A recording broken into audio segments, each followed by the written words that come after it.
The calendar invite came from a generic admin email with no subject line and only 2 words in the body: Room 3C. I almost deleted it, thinking it was a glitch. But curiosity, or maybe suspicion, nudged me to accept it. I'd worked at Ether Dynamics long enough to recognize silence as a signal. And this kind of vagueness? It always meant something was about to go sideways. My name is Tara Bishop. I'm 39 years old. I live in Berlin now, but most of my work isn't bound by geography. I'm an aerospace systems engineer by title. But for the last 7 years, I've been the connective tissue holding together Ether's most ambitious project. A $22 million contract with a Russian state aerospace firm that nobody else in the company could even pronounce, let alone negotiate with. I walked into room 3C 2 minutes early. It smelled like printer toner and panic. Brent O'Hara was already seated. Our shiny new chief operating officer, still creased from whatever hedge fund spit him out into our orbit. He didn't stand when I entered. He didn't smile. He just nodded like he was ticking off a box. There was a woman next to him. HR, probably. She didn't introduce herself. Just clutched a folder like it was a flotation device. "Thanks for coming, Tara," Brent said, flipping through a manila file like he was auditioning for a courtroom drama. "We're realigning for innovation. Leadership has decided to sunset several legacy roles, including yours. Sunset, realign, innovation, all corporate synonyms for, we have no idea what you do, so we're letting you go." I didn't flinch. I didn't ask questions. I'd seen enough restructures to recognize this flavor. Brent was using big words to mask small thinking. He didn't know what I did. That was the problem. The Russian contract. The one they were preparing for a Monday delegation meeting about. I was the one who made that possible. I read the specifications in their original Cyrillic, rewrote our own documentation to match Russian military engineering terminology, and built trust with a dozen ministry officials over years. Not months. Years. And I was the only one in the company who could read the fine print on that deal, literally. Every other employee they sent to shadow me had either quit or transferred within weeks. Too much bureaucracy, one muttered. What he really meant was, I couldn't figure out who was joking and who was threatening me. So I sat in that office while Brent gave his little speech, nodding like I'd just won a gift card instead of being dismissed. HR slid a folder toward me. Severance documents. A non-disclosure clause I wouldn't sign. And then it was done. No exit interview, no handshake. Just a blank face, a printed folder, and a COO who thought he'd just streamlined a department instead of amputating the company's only Russian liaison. As I left the room, I didn't cry, I didn't argue, I didn't even pause to ask what the plan was for the Monday meeting. Because there wasn't one, they just hadn't realized it yet. I spent the next day walking, no destination, just motion. I passed the U-Bahn station near Charlottenburg, then doubled back through Lietzensee Park, letting the wind bite through my coat while my mind circled quieter, older things. Nobody ever asked me how the Russian contracts got signed so smoothly.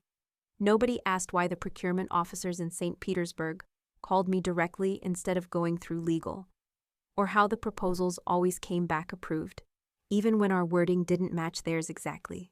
It wasn't luck. It wasn't some translation software. It was years. 2 years embedded at a propulsion firm in Kaliningrad taught me more than any technical manual ever could. That was back when Aether was just a name on a list of potential collaborators. They sent me to see if we could get a foot in the door, assuming I'd be back in a few weeks. I stayed for 24 months. Kaliningrad wasn't warm. Not just the weather, but the culture. I wasn't trusted at first. A foreign engineer poking around their systems. They barely made eye contact with me the first 6 weeks. But I sat in their briefings, drank their battery acid coffee. I listened more than I spoke. And when they tested me, intentionally mistranslating specs, handing me incorrect wiring diagrams to see if I'd notice, I caught every single one. Eventually, one of their senior engineers, Dmitri, handed me a flash drive one morning and said, "Only people who belong get this." That was the shift. I learned how to tell when a yes meant no, and when no was just theater for someone else's benefit. I memorized the difference between a deal and a promise, and how to navigate egos wrapped in rank. It had nothing to do with my engineering degree and everything to do with how I showed up. Steady, quiet, intentional. None of that made it into my performance reviews. Back at headquarters, I was the engineer who speaks Russian. That was it. They had no idea that the joint venture agreement we landed in 2021 only existed because I spent 10 days in a smoggy conference room explaining our composite testing standards 3 different ways until the committee felt culturally respected. That our 2023 propulsion licensing deal had nearly collapsed over a single line in the annex, one I caught, corrected, and rewrote at 2 a.m. because the translation software had confused non-binding with non-compliant. I never asked for a raise when I should have.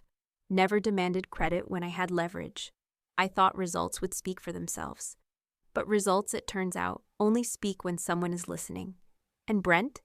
He had no idea what I did. He probably glanced at a spreadsheet, saw a line item labeled International Ops, and thought, why does one engineer cost this much? They didn't fire an employee. They erased an entire strategic advantage because it was too quiet to quantify. I stopped walking around dusk, stood still for a moment near a graffiti-covered tram stop, and let the silence settle. They thought they'd cut out a cost. What they actually did was remove their only translator, in every sense of the word. I didn't open the severance packet. I didn't need to. I already knew what it would say. Some polite euphemism about transition support, a line about future endeavors, maybe a confidentiality clause thrown in for good measure. I dropped it on the counter and let it sit there, unopened, like junk mail from a place I used to care about. Instead, I cleaned. Not a deep clean, just motion, routine. I swept the balcony even though it was already spotless, took a sponge to the baseboards, organized the 3 nearly identical pairs of black boots by the door. My apartment in Berlin wasn't big, 42 square meters, but everything in it had its place. Every book spine was aligned. Every drawer was compartmentalized. Even the hanging files in the cabinet beside my desk were labeled in English and Russian side by side. I pulled open the lowest drawer and took out the first file, a contract review dated April 2019. The margins were filled with notes in red pen, my handwriting. Not corrections, not exactly, clarifications. This word reads as legally neutral in English, but implies obligation in Russian. I remembered writing that late at night, flipping between dictionaries, checking case law, knowing no one else in my company would even notice the distinction. But the Russians would. And they did. One by one, I laid the folders out across the living room floor. Joint venture drafts, annotated schematics, memorandums I'd translated by hand because I didn't trust software to capture tone. I opened a spiral-bound notebook from my Kaliningrad days. Page after page of careful, sometimes cramped handwriting, engineer names, birthdays, notes like, never mention NATO around Boris. His brother served in Chechnya. These weren't technical documents. These were reminders of the soft architecture that held our agreements together. Trust doesn't show up on a spreadsheet, but it can crumble over a single word. I sat cross-legged in the center of the room, surrounded by paper. I expected to feel something, anger, maybe, vindication, but I didn't, just clarity. They thought my silence meant I was replaceable. What they didn't know was silence had always been my tool. Not passivity, not surrender, precision.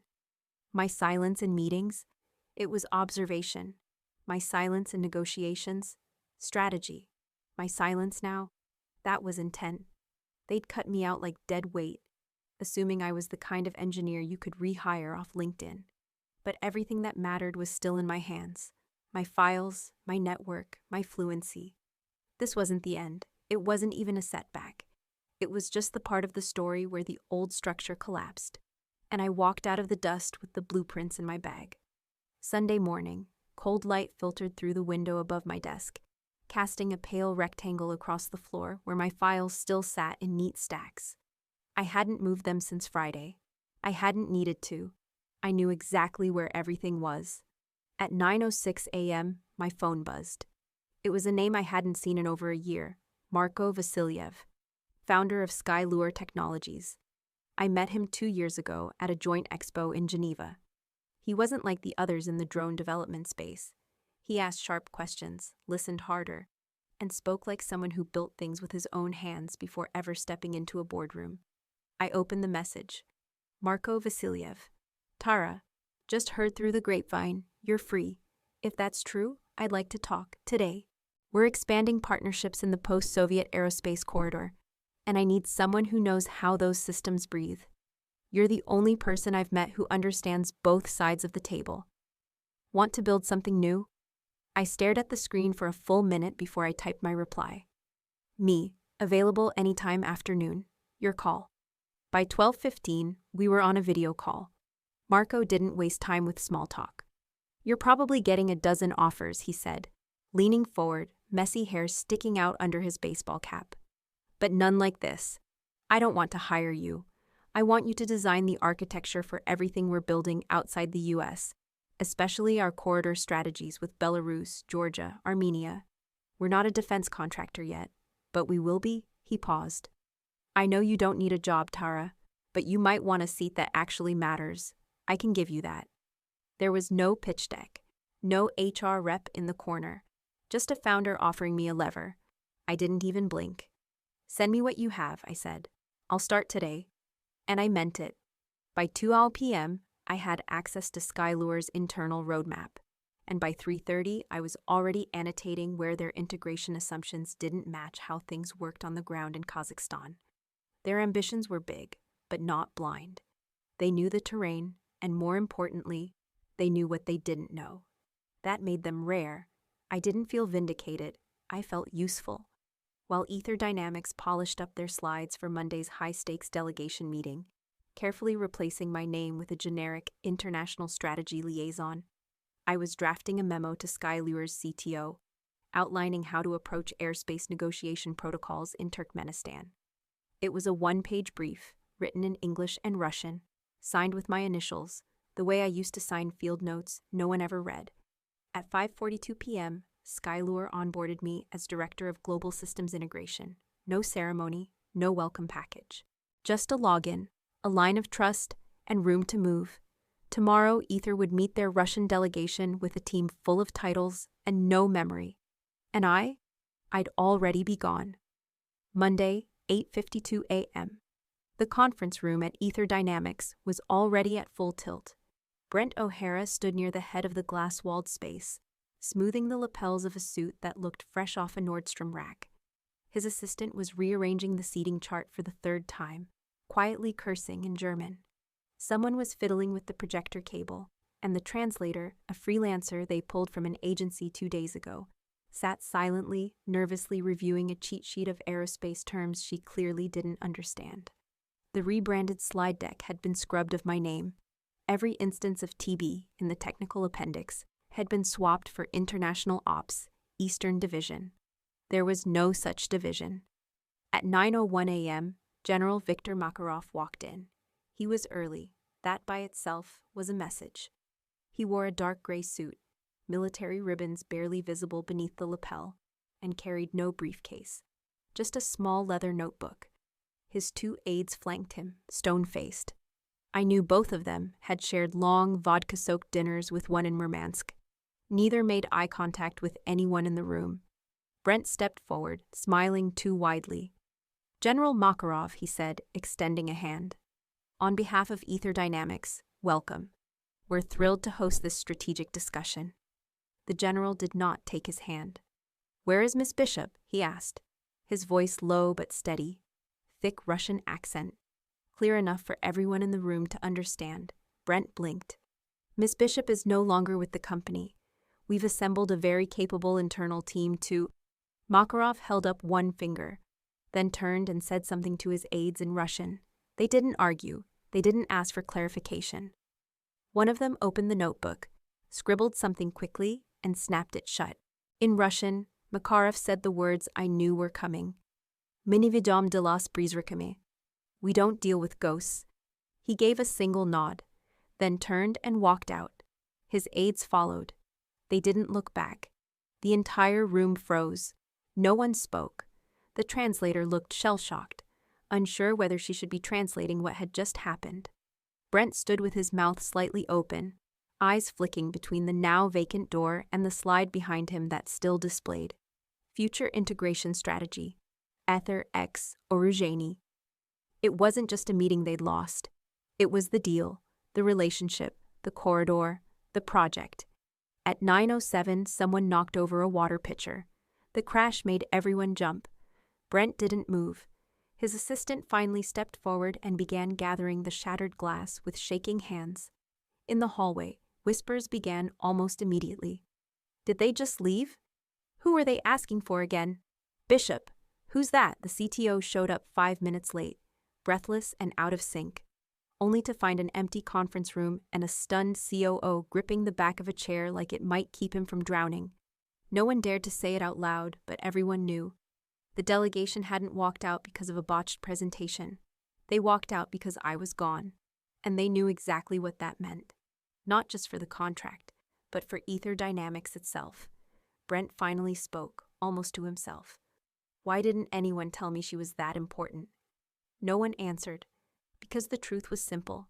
I had been invisible for so long, they forgot I was holding everything together. Until I wasn't.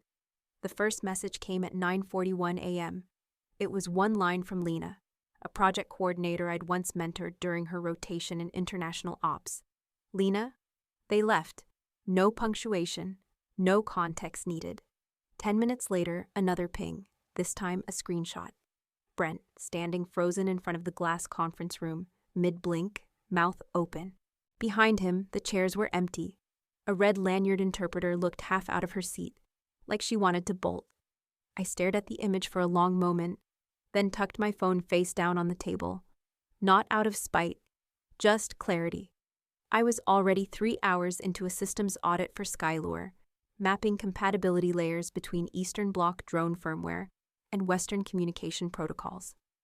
Marco had asked me for a rough framework by Wednesday. I would have it by tonight. While Ether Dynamics spun in circles, I was already assembling a direct contact structure for the same Russian delegates they had just lost. I knew who to call. I knew who not to. There were names you didn't email before 11 a.m., and others you had to send a handwritten note to, folded into a specific trifold. You couldn't Google that. You had to live it. By 2 p.m., someone at Ether's board level had emailed me. The name was unfamiliar, but the subject line was predictable. Subject: Tara, hoping to reconnect. I didn't open it. Later that evening, Marco pinged me in Skylure's secure chat system. He'd just heard what happened at Ether from a contact in Warsaw. He didn't gloat, didn't ask for details. Marco, you don't need to explain anything, but just so you know, we're starting to get curious outreach from former Ether partners. Unofficial stuff. I'll loop you in when it makes sense. I typed one word back. Me. Understood. Then I kept working. That night, as I reviewed Skylure's draft for the Azerbaijan corridor, I noticed a terminology mismatch in their translated proposal. A single verb choice that would cause unnecessary offense. Too formal, too cold. I flagged it, rewrote the line, and left a note explaining why. The way I always had. Except this time, someone would read it. I wasn't watching Ether implode for satisfaction. I wasn't waiting for some apology that would never come. I didn't need a headline or a message of regret or a credit line in a slideshow. I had what mattered: access, precision, momentum. Let them scramble. Let them rewrite names and send desperate emails. Let them run endless internal meetings trying to reverse a decision they didn't understand when they made it. I wasn't coming back, and they weren't catching up. By Wednesday morning, the first email came in. Subject: quick check-in, availability for consulting. It was from someone in business development, polite, non-committal. The kind of message that pretends it's a favor being extended, not a quiet plea for help. I didn't respond. That afternoon, another email arrived. Different sender, same message. The language had shifted. We'd love your perspective, short-term engagement, strategic guidance. They were probing, trying to gauge how angry I was, or how expensive I might be. I archived it.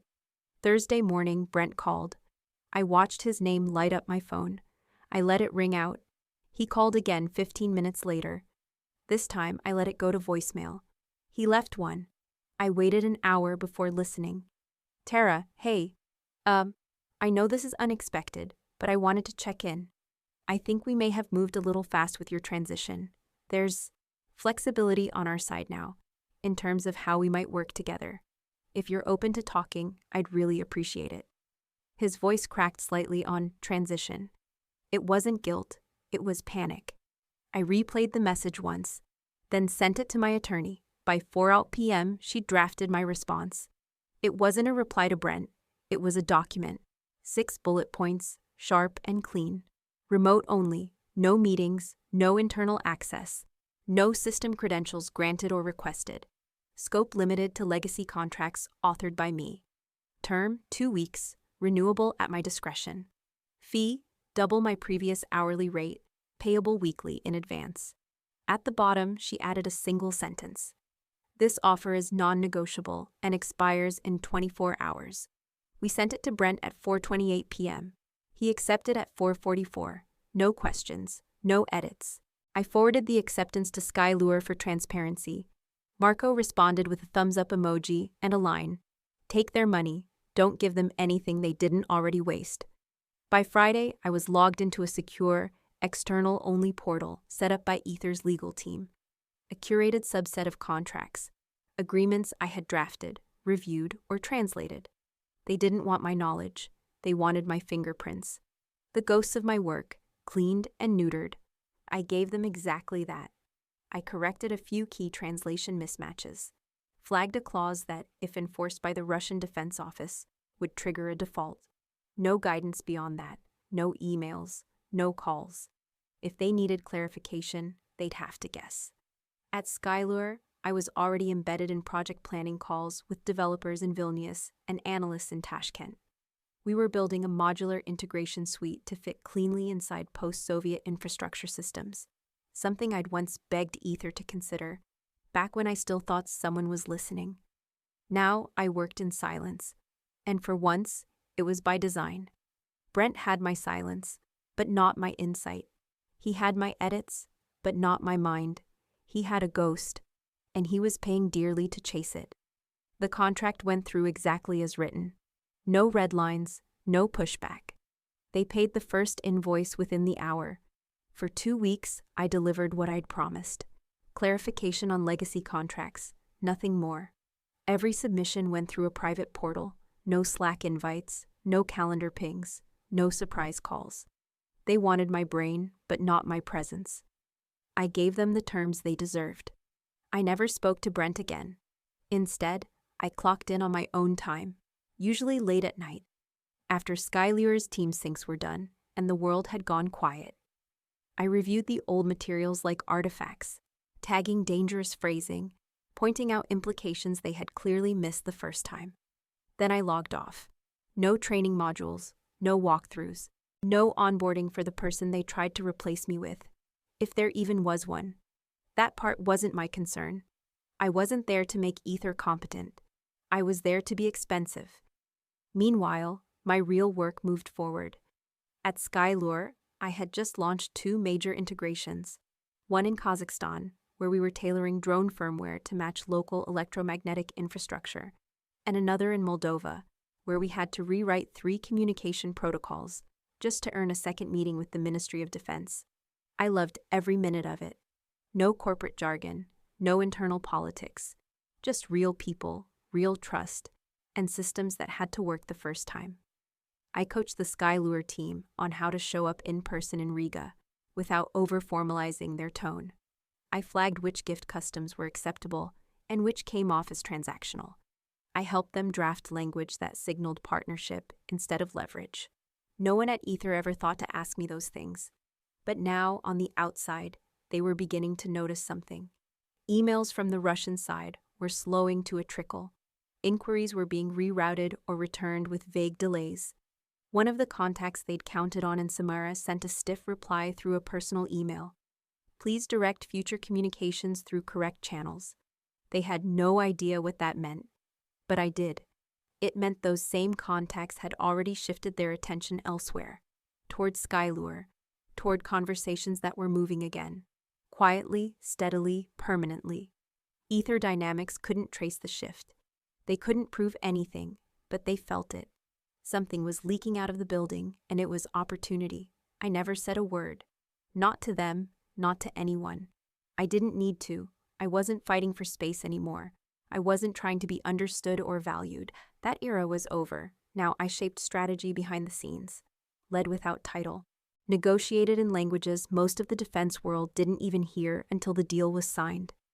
Every day, I logged in from my small apartment in Berlin and rewrote what leadership looked like. Let them wonder where the Russian delegation went. Let them hold meetings and brainstorm ways to regain momentum. They were chasing wind. I was already building the next corridor. And this time, it had my signature all over it, just not in ink. 3 weeks later, Brent tried to pitch a new aerospace comms platform to a Slovak defense group. They smiled, nodded, said they'd be in touch. They weren't. 2 days after that, Aether's European team sent a proposal to a Latvian drone research agency. They got a short, polite email in return. Thank you for your interest. However, at this time, we require greater assurance in long-term continuity of expertise. No one said it outright, but the message was clear. Not without me. I never posted anything, never spoke to a journalist, or left a breadcrumb trail on LinkedIn. My name didn't appear in a single public memo from Skylure, no press release, no splashy title, no breadcrumbs. But my signature was everywhere, just not in ink. Skylure's name had started to pop up quietly in the same circles Aether once dominated. Regional development forums, defense tech working groups. One government contact even emailed Marco directly, saying, "Your approach to cultural integration is refreshing. Reminds me of the way Miss Bishop handled our last collaboration." Marco didn't forward that message to me. He printed it, framed it, hung it on the wall of the Berlin office with no explanation. At my suggestion, Skylure's internal directories listed my name as T. Bishop, External Operations. No bio, no photo, no point of contact. When someone clicked the listing, it just said, "For inquiries related to Eurasian integration, contact opsskylure.global." Nobody needed more. I also updated my own online profile, removed the headshot, scrubbed the contact info, changed my location to unavailable. The only line that remained under experience was fluent in trust building across post-Soviet aerospace corridors. No current availability. Some bridges don't burn. They dissolve. Quietly, strategically, permanently. One morning, I got a text from someone I hadn't heard from in a long time. A junior analyst at Aether who used to sit across from me during Friday budget reviews. Her. Just found out we lost the Warsaw contract. They said we didn't have the right person involved anymore. Brent is furious. Nobody will say your name out loud, but everyone knows. I didn't reply. I was at a small airfield outside Bucharest, inspecting a drone test flight with the Romanian Defense Agency. One of their generals had asked me to review a payload docking spec. The engineer looked nervous as I circled his design with a pen and quietly explained, in Russian, what might cause misalignment under wind load. He nodded, took notes. The general leaned toward Marco and said, "She's the reason we're here." I didn't correct him. Back at my apartment that night, I poured tea, sat by the window, checked nothing. Some people chase recognition, others become it. I never needed them to say my name. I just needed them to feel it when it was gone.